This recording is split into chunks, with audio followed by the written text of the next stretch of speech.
Hello, welcome back to Learn It from a Layman. I'm Carl Christensen.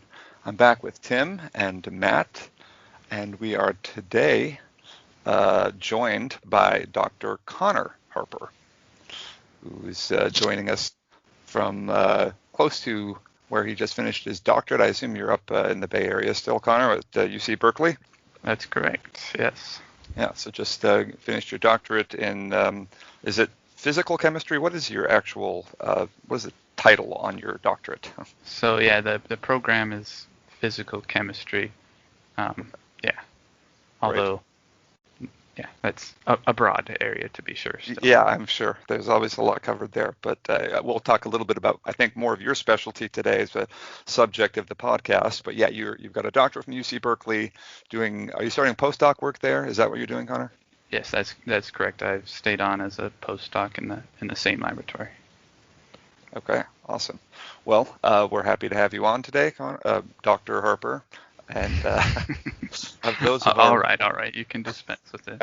I'm glad you. For those of our cue the scene from Spies Like Us, the doctor.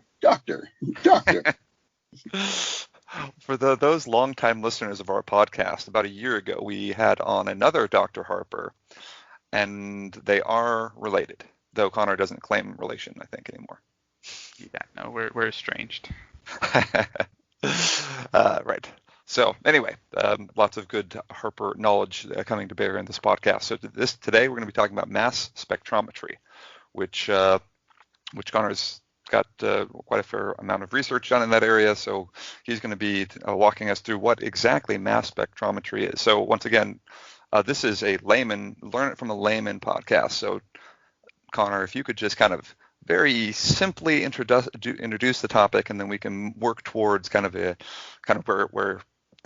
where you have spent your time in research. But if you could just give us a quick definition of what mass spectrometry is, that would be helpful. Sure. Yeah. So mass spectrometry is, to put it simply, weighing things, particularly very small things like atoms, molecules, even larger molecules, and so forth. So it's the tiny molecules version of a scale. The basis of mass spectrometry is that everything has mass. It's kind of one of these fundamental properties of things that are. Yep. And typically, in most forms of mass spectrometry, another fundamental property of matter comes into play, which is charge. Through some kind of method, some kind of ionization, which is taking mass and imparting some kind of charge, whether it be positive, negative. And then we discriminate different molecules from each other, things with different mass, by their mass to charge ratios, typically. So you can imagine maybe that if you have something that has a certain amount of charge, and you fly it past something that's an electric field, a magnetic field, right? It's going to react to that. It's going to move. And if it's something really heavy, it's not going to move as quickly or have as much of its momentum changed as something that's quite light. And so that's the basis of all of the measurement that we're doing that is the basis of mass spectrometry. We're weighing things by charging them up and then subjecting them to some kind of electric or magnetic fields, and then seeing what happens. So you have sorry, not to interrupt. No, go ahead. On the other side of the magnetic field, then you have some type of receptor that's able to tell where those elements land? Right. So it can be where they land. You might measure a deflection. You might measure, how long it took them to get there when they're being accelerated in one of these fields. Or you might measure, there's, this is the basis of, there's about 20, 30, I don't even know how many different types of mass spectrometry. We have a whole alphabet soup that we use to describe all these different methods. But yeah, that's exactly right. We analyze them, as we say, on the basis of electric magnetic field, and then have some kind of detector method that actually measures the difference that happened because we made them go past some kind of magnetic or electric field. Can it be used on any type of ion then, just as long as it's an ionized particle, it's useful? Yeah, that's right. So anything, if you can put a charge on it, you can weigh it with mass spectrometry. Okay. How long has this been around? Is this relatively recent stuff, or I imagine you have to have pretty delicate instruments to measure these things? Not quite as much as you think. I mean, there was this kind of a scientific renaissance, right, in the late 1800s, early 1900s, and mass spec is also a technology that came to light as people were beginning to really understand, what atoms and molecules really were. The interest in, differentiating them was also, came up with that. And so, people had some ideas about it. I think of Thomson in the 1800s when he was doing a lot of other, kind of famous work with cathode rays and other things like that.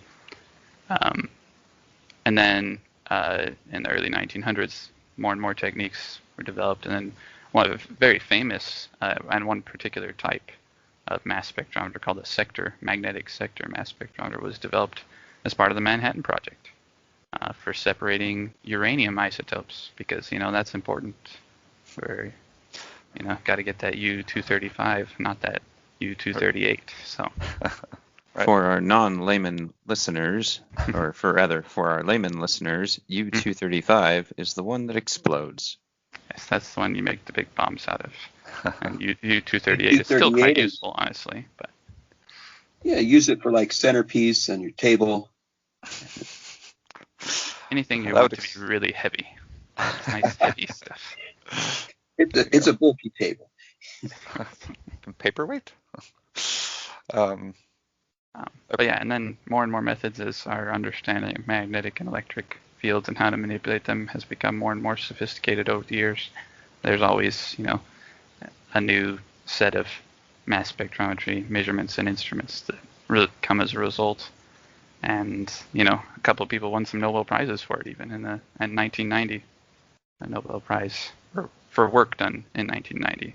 The Nobel Prize in like one of the 2000s, I can't remember when it was, but people won Nobel Prizes for developing these kinds of instruments and techniques. So nice. It's definitely a big deal in as far as, and I called myself a physical chemist earlier, but really in practice I'm a so-called analytical chemist, meaning I build tools that other people use to measure things. Does that make sense? I don't build houses, I build hammers. Right. So you said that the mass spectrometry tools are used across lots of different applications. What ones do you have most of your familiarity with, and what is like the everyday use of mass spectrometry in your field and what you work with? Sure. So I'm in a kind of slightly more niche field of part of mass spectrometry, and then I'm actually in the instrumentation design part of mass spectrometry. I'm trying to come up with new mass spectrometry tools, and a lot of my work has been, very ironically, I know, been centered around weighing heavy, and I'll throw heavy in air quotes there, really heavy molecules, like viruses or large biological, complexes or things along those lines, which, in mass spec terms are just absolute colossal molecules, right? I mean, but, they're microscopic still, of course. Because that's a place where mass spectrometry still has a lot of challenges and shortcomings. When it comes to small molecules, like you might use in, a college level, organic chemistry class or something, it's, there's always a little unit on mass spec. Mostly they're looking at smaller molecules where we've pretty much figured out, how to do it and how to weigh these things with a tremendous deal of accuracy and precision, to the point that, there are mass spectrometers that exist that can tell the difference between the two molecules that are exactly the same, except one is, an electron short, literally weighing electrons with this stuff. And for the layman out there, an electron is about 1,000 times lighter than a proton and neutron, the other fundamental particles, which is, they're already pretty small. A question, Connor, or Dr. Harper, can you get any more like refined in weighing than that? So yes, and without going into a painstaking amount of detail, you can also measure the difference in mass of a molecule that's in a so-called excited state versus a ground state. So without getting too quantum physics-y, there's molecules that have just been hit by light, and as a result, they're more energetic than ones that haven't just been hit by light. And you can actually measure the difference in mass that corresponds to that energy, right? Einstein's famous relation, E equals mc squared, right? Energy is mass, mass is energy. Oh, wow. You can actually cool. measure that fine, that so-called fine structure. Question, does that mean that I'm heavier in sunlight than in shadow? Sure. Your body is a very dynamic system, Tim. You're also breathing and all that other stuff. And what really are you when it comes to, So all of my wrestler students who are trying to cut weight to make their way in, I should tell them. This is why we don't invite Tim to all of the podcasts. Well, shucks. I think it's a fair question. Now, I think your students would have better luck with relativity, and they should just try and stay stationary and sedentary as much as possible, because, of course, mass at rest is lighter than mass, or has less mass than it's in motion. So these are the tips that you don't learn about in your regular podcast. Okay. Oh boy, we've gone really far down this rabbit hole. Okay, let's. So you were telling us about the ways that you use it. So you use it to differentiate viruses and those types of things. So what is the practical use of that type of mass spectrometry? Is that useful in the medical field, or where do people use that type of mass spectrometry? So the kind I'm developing in particular? Yeah. So we're targeting a few different areas for applications. One, when it comes to the viruses, you may have heard, it's a buzzword sometimes in the news, of gene therapy. Yeah. So the idea there is, viruses are really good at getting into cells and then hijacking cells to make more of themselves, right? So the idea is, with gene therapy, is let's steal a virus's ability to get to cells really well, and instead of it having some genetic material, RNA or DNA inside, that hijacks the cell, let's instead make that medicinal RNA or DNA. You can think, for example, of genetic diseases, right? Where there's something, a gene or something has some kind of either error or replication problem, and as a result, a disease manifests, right? Are we with me so far? Yeah, I'm following you, sure.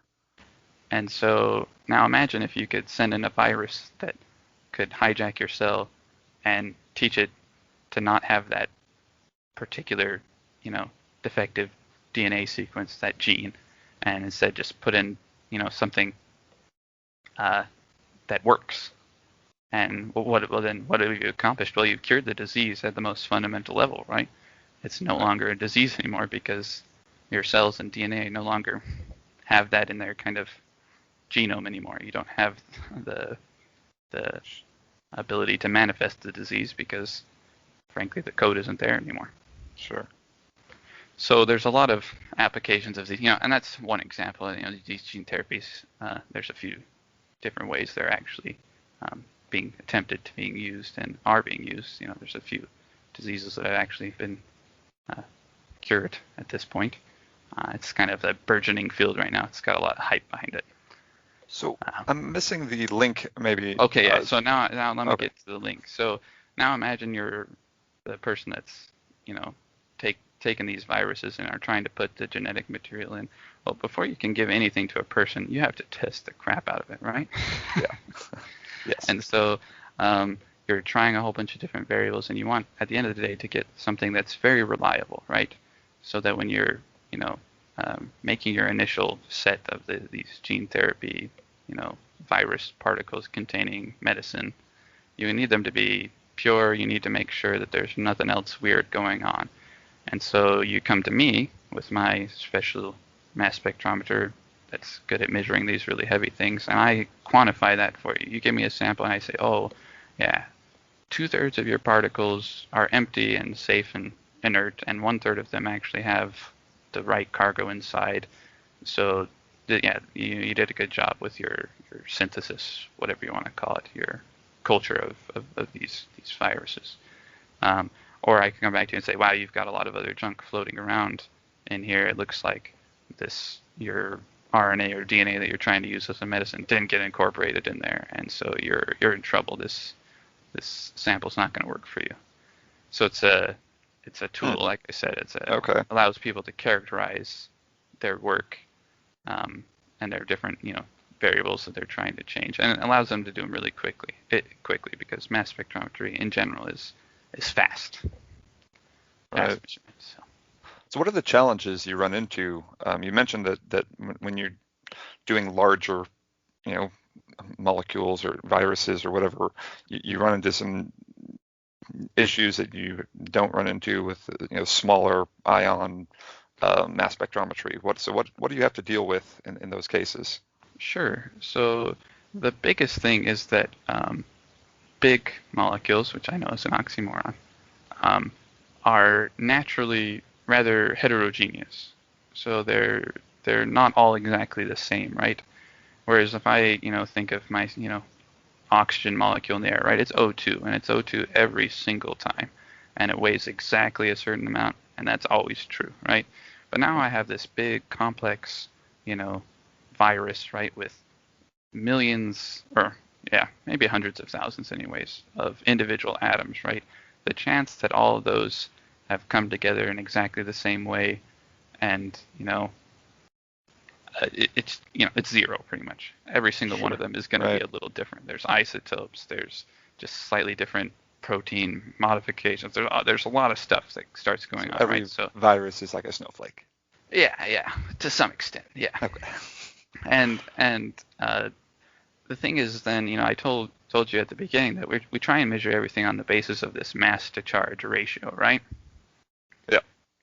And so if we want to measure one of these big viruses, unfortunately, well, with a few exceptions, there's always a few exceptions, in order to not have that mass to charge ratio be some ridiculously high and hard to measure number, we need to put lots of charges on it.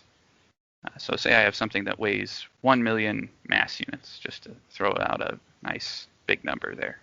Right. If I only have one charge, my mass to charge ratio is 1 million, right? Sure. That's challenging to measure for various reasons. It's if you're trying to measure it on the basis of speed, something that has a mass to charge ratio of 1 million is going to go slow as it can be, and that's hard to measure. If you're measuring it by running it into something, which is a common way to make measurements, again, it's going so slow that it kind of runs into things and then just bounces off instead of hitting hard enough to make an electrical signal. Right. And so at the end of the day, what happens is, so the way around that is, okay, let's put 100 charges on it then. Oh, now the mass to charge ratio is only 10,000. That's more workable. The problem is now I've got this really heterogeneous big molecule, and some of them might have 100 charges, some have 101, 102, 103, 104, this wide charge distribution. And now I've got a really complex looking mass spectrum, which is what the data is, right? With mass on the x-axis and some kind of intensity on the y. Because there's going to be peaks, signals for each one of those different charge states and each one of those different weights. And colloquially we call that, when this gets really complex, we call it the lump of death. it becomes really difficult to pull the actual mass information, that this thing weighed 1 million, out of this really complex set of peaks. So many peaks, in fact, that it just becomes no longer a set of peaks. It becomes a lump. So how do I get around that? How makes my brand of mass spec special? Well, we don't measure just the mass charge ratio. We also measure just the charge. And we do that by flying our ion of interest through a tube, a metal tube. And as it flies through the tube, it's positively charged or whatever, generally positively charged. The electrons in the metal move with that, right? As they follow it. That's an induced current. Current is something we can measure. So we measure the charge as well as the mass to charge ratio. And if you do some multiplication there, for the layman out there, m over z, mass over charge, times charge, well, the charge cancels out. You've just got mass directly. Nice. No more mass to charge ratios, just mass. So is that even technically mass spectrometry anymore then? Or is that like It is. I'd argue it's more truly mass spectrometry than all those mass to charge spectrometry people. Okay. So, obviously that's my own personal bias there. But the idea there is, we need to cut to the chase and get straight to the thing we're trying to actually measure. And the way to do that is to make 2 measurements. Okay. Dr. Harper, have we stumbled into a hot button controversy here? Not in particular. So my brand of mass spectrometry, charge detection mass spectrometry, we're very literal namers of our techniques. It's new. It's burgeoning, starting to get a lot of attention in the past 5 to 10 years or so. Because the nice thing about it is that, at its most fundamental level, it's, or I guess it is a more fundamental level of measurement, right? And if you want more information, you always have to go more and more fundamental, right? If you're measuring something very generally, you only get a general kind of sense of information back. But if you're measuring something at a very, basic level, you get much more diversity of information, even if it's a little more complicated as well. The machines that you use then to do that type of mass spectrometry, are they completely different? Are you just repurposing the machine, or do you have to build a whole new, mass spectrometry, whatever you call those machines? A spectrometer. That's the one I was going for. Yes. So in this case, we built a new one. We built it, using a lot of the same parts. Mind you, the part I'm talking about is just the detection, right? I'm charge detection. But the previous stages can be pretty similar to a lot of other mass spectrometers in terms of, managing your ions and getting them to the detector, if that makes sense, right? Mm-hmm. Kind of Sure. the pipeline to there. But the detector, and in my case, in the research lab, our instrument is 100% home built, as we tend to say. It's one of a kind of thing. And we're starting to build another one, the next generation, the newer and better one. We learned that we did some stupid things with the first one, so we're gonna build a better second one. That's how research goes, right? Yes. Awesome. You mentioned that so this is an application for gene therapy. Is that most the research that you're doing right now specifically for gene therapy? Are there other applications that you do? So certainly I have collaborators that are active. There are bioengineering groups here at Berkeley, and there's quite a lot of new companies in gene therapy that are also conveniently here in the Bay Area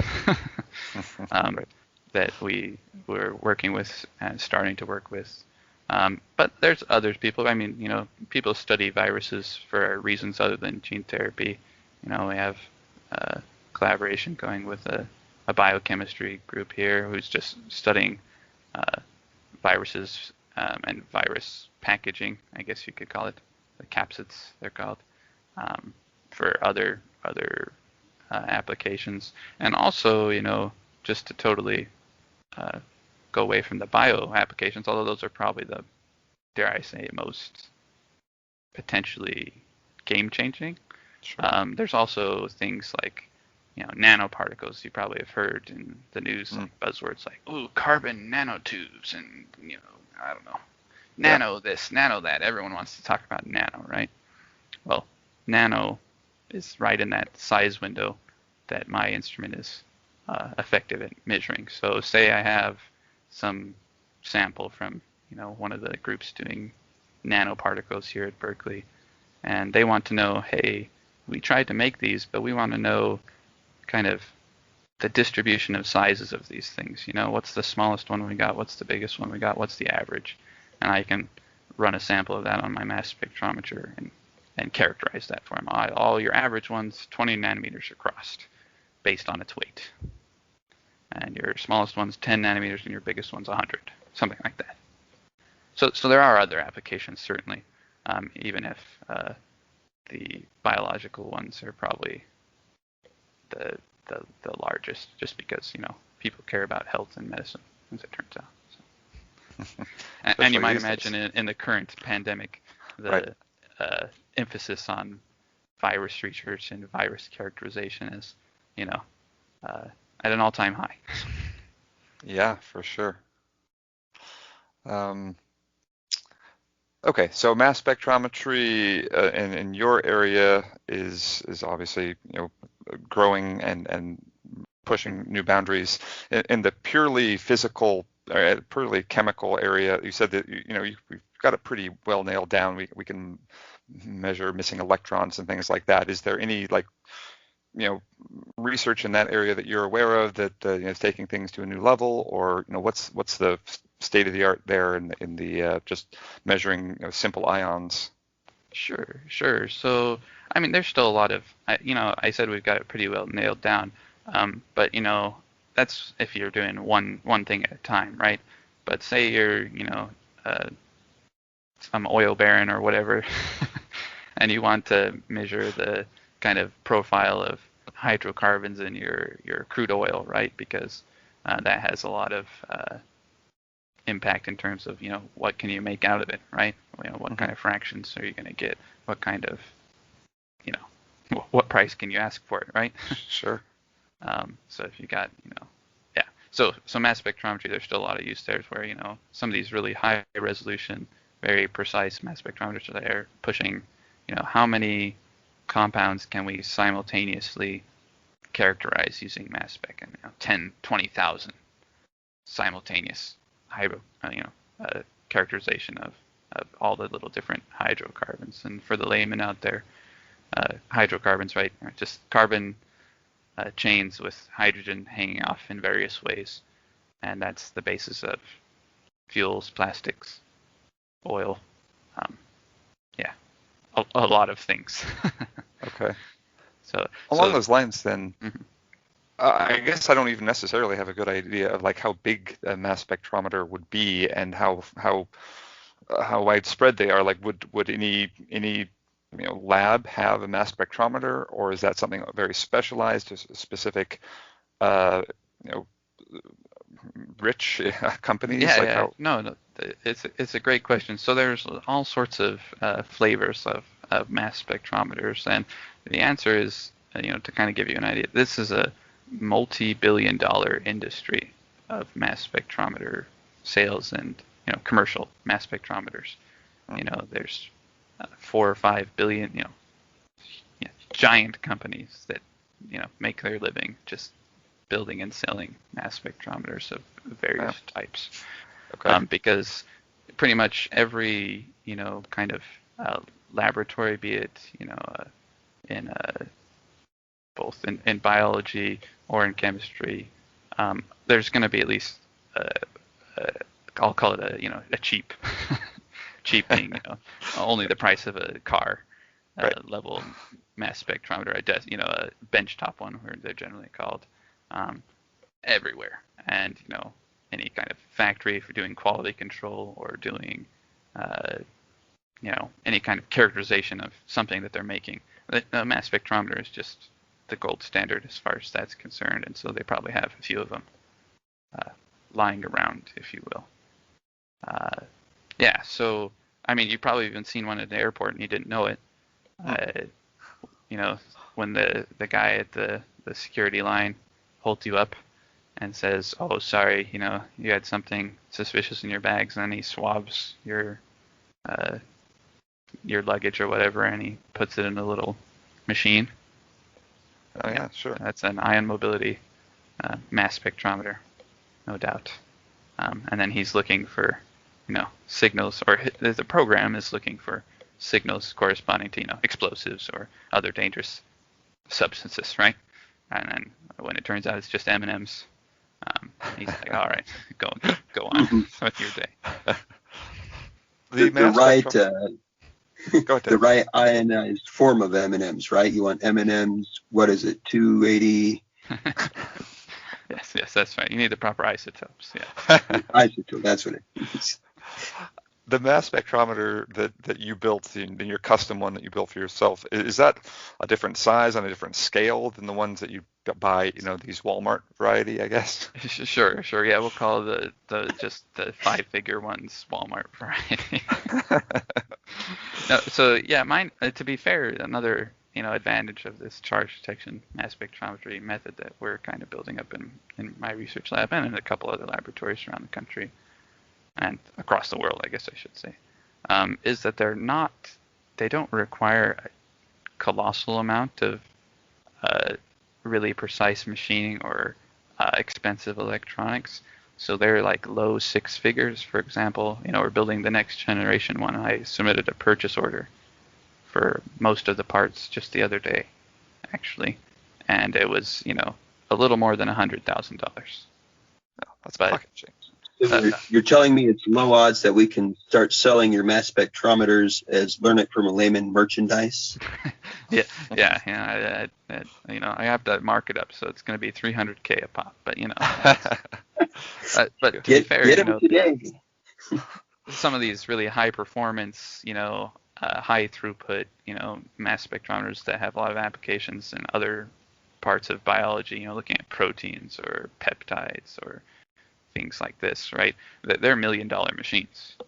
They're arguably still worth every penny, but yeah, they're can be much more expensive. I guess if you want to, the more you want to engineer something, the more expensive you can make it. I'm sure there's a few very dare I say of academic interest only. The Rolls Royces of the mass spectrometers. Sure. With giant magnets or whatever else that surely run bills into the tens of millions, no doubt. But I'd say the average mass spectrometer is somewhere between $10,000 and $1 million. Oh, okay. So yeah, we won't be getting one for our Learn It from a Layman office anytime soon. No, probably not something you're going to have in your house, but probably something your local hospital or your local university or your local I don't know, decent sized organization could easily have. Certainly in industry, they're ubiquitous. Right.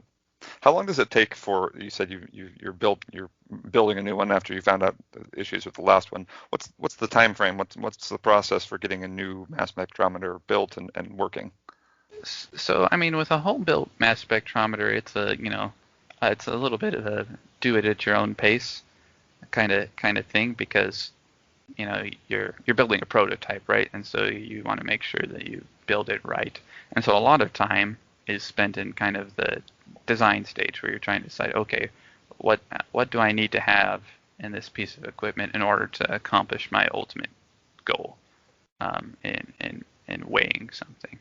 And so over my entire graduate education and research experience, I keep learning things. I'm like, oh, it would be nice if we were able to do this. Oh, it would be nice if we were able to do that. And kind of after enough of those pile up, you go, man, we should just build a new one, like tear down this old one. It's old. It's out of date. I know better now. Let's build the next thing. But once you actually get to the point of like, okay, let's build it. I got on a Zoom call with an engineer who runs a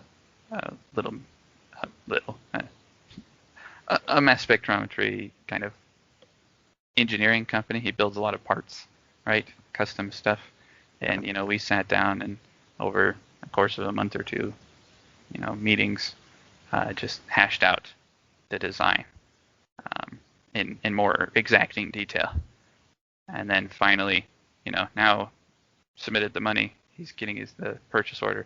He's going to build it. It's probably actual physical machining and all that. Take a month or two. Then he'll send me all the parts, and I'll put them all together. Grown-up Lego style. That'll take another month maybe, or so, and then we'll figure out what's broken.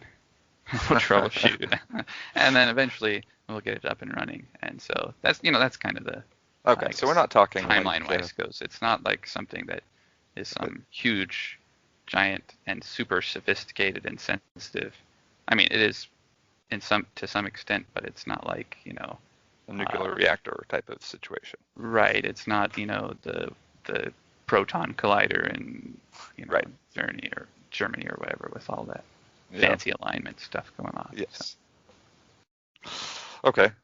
So one more question from me, and then Matt or Tim could ask a question if they have one. But you mentioned you're trying to get like kind of a more basic, measurement, just the mass as opposed to mass and the charge or whatever, using that new method. Are there state-of-the-art alternatives? Are there other things people are exploring to measure or figure out the charge of particles that are different fundamentally than your traditional mass spec type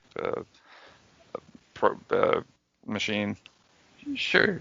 So maybe I should just give you kind of the sampler of different mass spectrometry technologies that are kind of out there, right? There's kind of a couple of families of these things.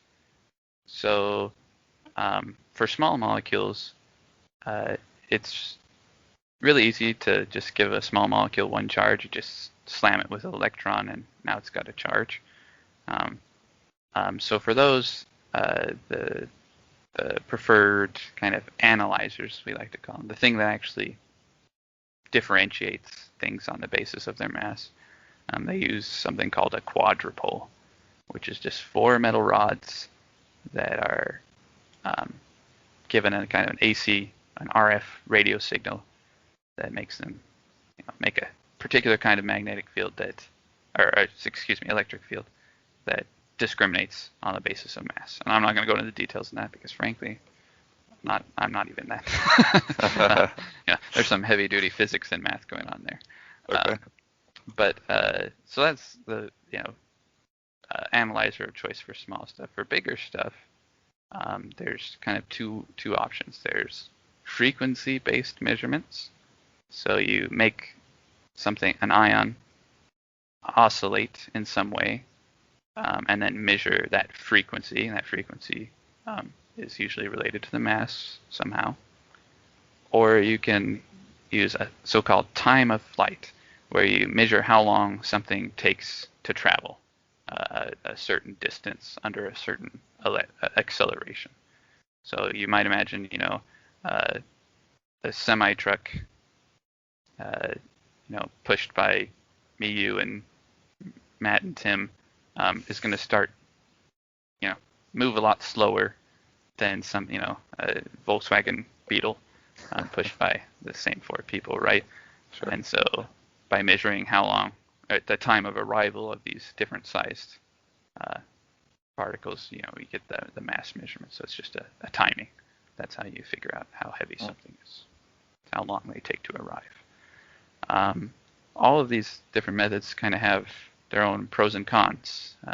Time of flight things are good because technically, now not necessarily practically, but technically, there's no upper mass limit because you can wait as long as you need to wait, right, for something to move along.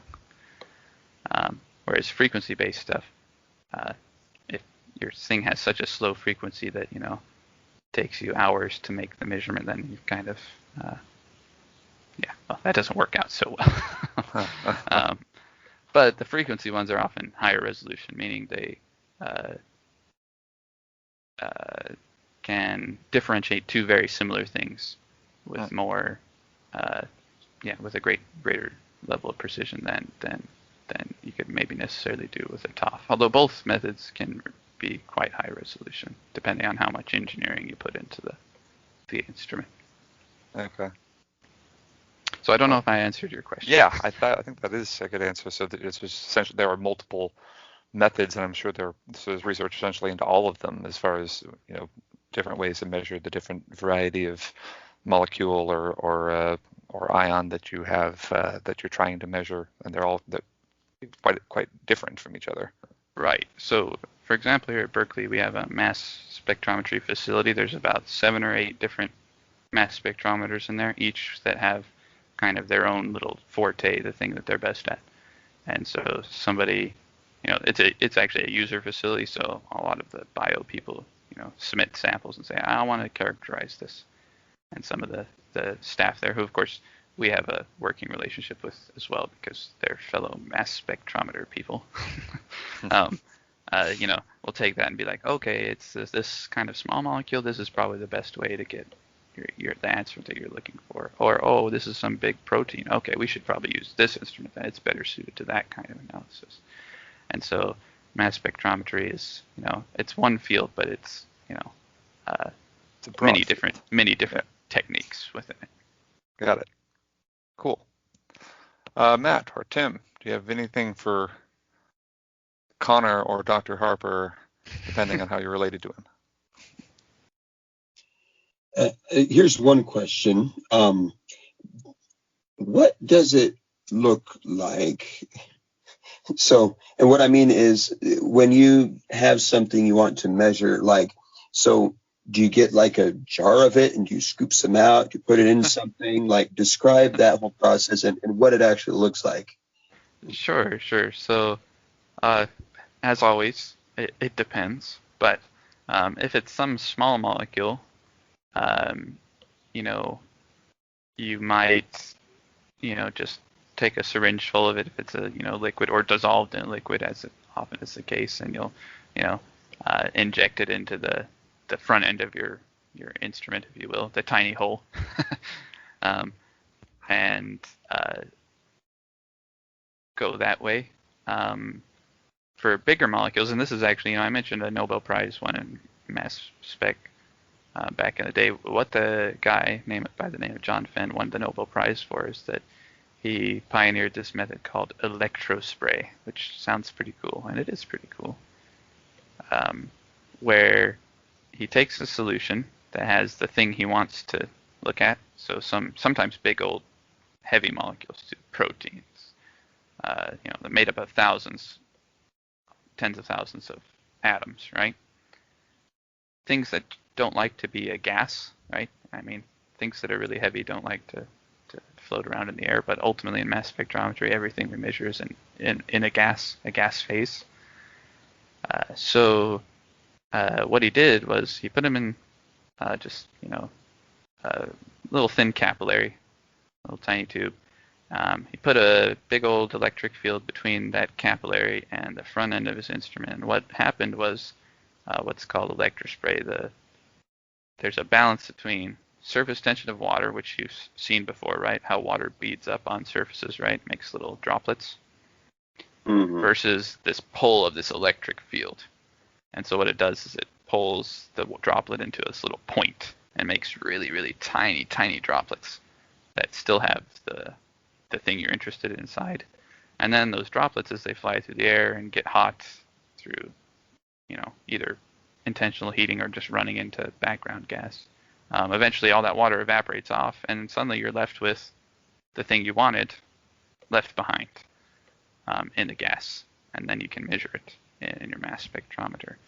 And so because before this invention, this Electrospray by Fenn in 1990, the biggest thing people could measure were just little small hydrocarbons, no more than 1,000 molecular weight. But thanks to Electrospray, now we can get things into the gas phase that weigh hundreds of millions of molecular mass units, or of atomic mass units, excuse me. Wow. And so that's the technique I use a lot, obviously, because I'm working with big molecules. So I have little capillaries that I fill with just a few, you've heard of milliliters. I use microliters of sample, and then spray that into the tiny hole in the front of my instrument, and then goes from there. Measure the ions. Cool. So did that answer your question, Tim? There's even more methods. I mean, like I said, mass spectrometry is a conglomerate of a lot of different, both ionization techniques, analyzer techniques, and detection techniques. Those are kind of the three key pieces of a mass spectrometer. Okay, cool. Yeah, that helps. Nice. All right. Well, Matt, anything before we sign off here? Yeah, just kind of a question for all of our audience who are now just dying to get into the field of mass spectrometry. Can you give some recommendations on where to start? What subjects would be especially relevant to learn about to lead into that field? Sure. So, I mean, at its core, mass spectrometry has the most applications in chemistry, and that's the direction I have obviously come into it. Because chemistry is, of course, the study of molecules. We let the physicists worry about atoms, and generally we let the biologists worry about, collections of molecules that are so big that they start to think. And everything in between is chemistry. And that's where mass spectrometry is also its most useful. And so, I first heard of and was introduced to mass spectrometry as a second year chemistry student at the university. But you can certainly come at it from different angles too. Certainly, if you go into molecular biology or biochemistry or these kind of allied fields with chemistry, mass spectrometry will be something you are certain to come across without a doubt. So, are there specialized computer programs that do some of the analysis or do particular pattern detection that are being used? Oh yes. and so I know I talked about earlier about measurements being so sensitive that they can measure the difference in an electron. Most of the time we don't bother to go that far, but it's not necessarily, I guess, a well-known fact, but it is a fundamental fact that protons and neutrons also don't weigh the same amount. They have a slightly different mass, and what we can do with that information is, if I measure the mass of some compound, especially if it's relatively small, let's say less than 100 atoms, by measuring the exact mass, that's what, very particular term there, I can tell you what the composition of that molecule is in terms of its elements. I can say, oh, that has 50 carbons, 12 oxygens, and 200 hydrogens. I can just tell you that. Of course, as things get big, that becomes now impossible because there's so many different combinations of atoms and elements that it gets too hard. But for small stuff, yeah. And to come back to your question, then there's softwares that have all these exact masses and run through these algorithms and say, hey, that molecule that you're seeing there, it's most likely got this many carbons, this many hydrogens, this many oxygens, and that means it probably is, and then it, feeds you out a couple of candidate structures that you can then use to, if you're, for example, my brother, an organic chemist, he goes, oh, good, mass spec says I made the thing I was intending to make. Mm-hmm. And, now I can, it's pure too. There's nothing else in there, so I can take it to my clinical trial or whatever. Okay. And so if I were your other brother, I could write the program that did that. Or if you were another analytical chemist that just worked with that kind of mass spectrometer. If you were my brother, you'd be like, oh, mass spectrometer? That's a magic machine. Put sample in, get answer. Right. So, but yes, certainly he would be familiar with interpreting some amount of mass spec results, and people adjacent to him would write up these programs or libraries, right? You could just measure a million things that you know what they are, and then whenever they pop up again, like my airport example, right? There's just a program that has a library of things that says, if this shows up and too big of an abundance, arrest that guy. That's cocaine, or that's right. C4. Like, watch out. Okay, so to the point that you could even come at mass spectrometry from a computer science background, as long as you had also double majored in chemistry. Certainly the chemistry background would be helpful, and just in my own project, honestly, I've had to take up computer science to a pretty significant degree because I want to make this measurement, but this home built instrument exists, right? It gives me a signal. What do I do with that signal? Well, I've got to do a lot of computational work on that because I'm acquiring at some 5 million points per second or whatever, and I need to now run some complex analysis, and I had to write up my own set of, I guess I won't go so far to call them as programs, but scripts anyways. Sure. That work through all that and then pop out the answers that are actually meaningful and relevant to me instead of just the raw signal. So nice. Great. Well, thank you, Dr. Connor Harper, for gotta hit the doctor a bunch of times here. I mean, this is like free credential hour, but yeah, so thanks for coming on the podcast. Thanks for explaining mass spectrometry. That's something that I'm sure that I would, I can tell you beforehand, I knew precious little about it. So, and I only knew slightly more than Tim did. Don't insult yourself now. Thanks for having me. I hope I didn't, go too overboard and kept it to the proper, for the layman. I am something that I enjoy immensely, and so it's not too hard for me to get carried away. I think it was great, and we'll have our users rate your podcast versus your brothers, which and get a vote going here, and then I'm sure you guys can have some type of a family, feud going. Yes, as always. Okay, well.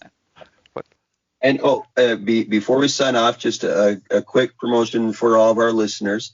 We're now hosting a mass spectrometry Limerick contest. So send your submissions in. The winner gets their name inscribed on the new mass spectrometer. Oh. Yeah. Go for it. I'm game. Just send a little note to my engineer. Could you, laser engrave this random person's name on the bottom of my vacuum chamber? Of course. There we go. He's a pretty cool guy. He'd probably do it. So. There you go. All right. Well, thank you, and join us back again next time for our next episode of Learn from Layman.